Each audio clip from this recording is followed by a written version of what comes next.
مو امينه انا مكجرس الصيحي مو شمروخ اتبع حق مطلوب. شمروخ اتبع حق مطلوب معمل مو عمل ردع بكره حقنا لو ما قفز من راس الضاحه. ردعه كيف اعمله؟ اقول لك ردعك ودحين البقره بين الحياه والموت. هذا قوقلون قبي بقره ادي لي الشال ادي لي الكوت ادي لي الباكوره تسرح بصر هذا الداهر اللي مسيب حقه اتبع كل يوم عمل لنا مشكله وسط القريه. لكن كله منك انت يا امينه ما توبيش على حقك البقره انت ما شعارك الا هاتلي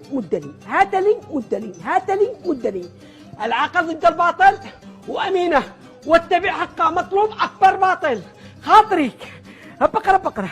الله يصيبك، الله يجعل لك مصيبه يا مطلوب انت وشمروخ هذا.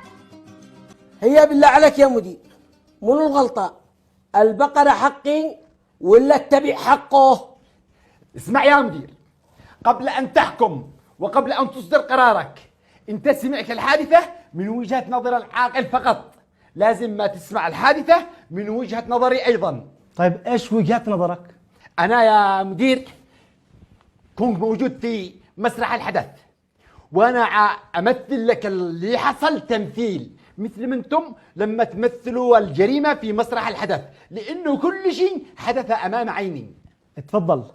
شوف يا مدير، أنا ايش جيت تخيل معي يا مدير واعتبر نفسك البقرة حق العاقل وأنا شمروخ التبيع.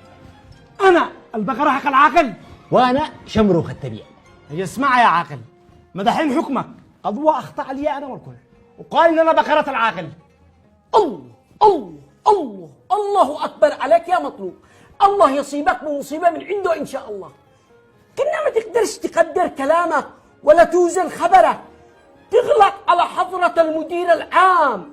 الغلط هذا كله هي قسما بالله ما تتبع الا محكومك يا مدير، والعاقل ضد الباطل. وأنا بعد حكمك والله ما أتنازل عن الخطأ إطلاقا.